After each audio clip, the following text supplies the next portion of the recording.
2016 is shaping up to be one hell of a year for new cars. There's the Jaguar F-Pace, the Ford Focus RS, the BMW M2. But whilst those cars are grabbing all the column inches, behind the headlines are some very exciting new cars, and one of the most interesting is the Hyundai IONIQ. It's interesting because it comes in one body style, but there are three different versions. There's a hybrid, a plug-in hybrid and a full electric. The hybrid kicks off the range and it's Hyundai's Toyota Prius rival. So there's a 1.6 litre petrol engine pushing out 106 brake horsepower and a 43 brake horsepower electric motor. But Hyundai says it's going to be more economical on the motorway than the Prius.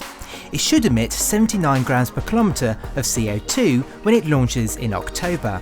The plug-in hybrid version should be the best seller in the UK and has the same setup as the hybrid but has an electric range of 31 miles, while at the top of the range the full electric IONIQ would take on the Nissan Leaf 30 kilowatt with an identical EV range of 155 miles. Now, the IONIQ may be a brand new type of car for Hyundai, but at the front there are some typical design cues such as the hexagonal grille and the swept-back headlamps.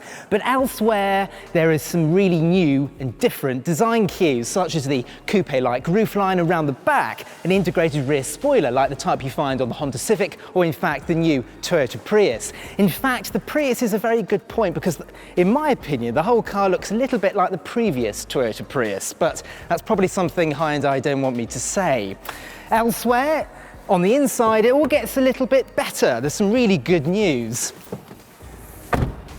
And it really is good news because in here, even though this is a pre-production car, or in fact all three cars we've got here today have come straight from the Geneva Motor Show, interior quality is actually very good. There's lots of soft touch plastics, and even though the design is a little bit sober for some, the quality is bang up there.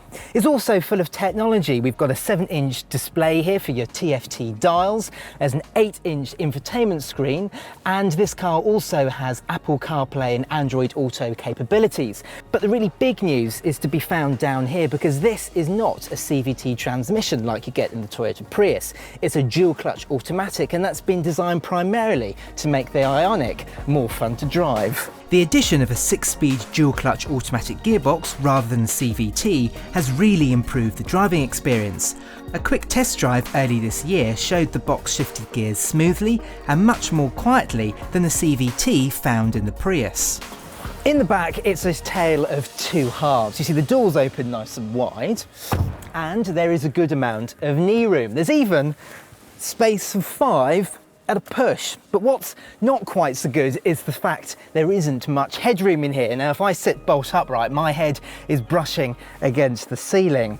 And that's due entirely to the fact that the batteries are positioned under the rear seat, just like the Toyota Prius, meaning you sit up high and it affects the headroom. The entry-level IONIQ hybrid should start at around £22,000, and the plug-in hybrid and electric versions should qualify for government discounts. Click the video window on the left for a first drive of the Toyota Prius, or the one on the right for an Eco Challenge and a BMW i3. Click the play icon for our latest video and on our logo to subscribe.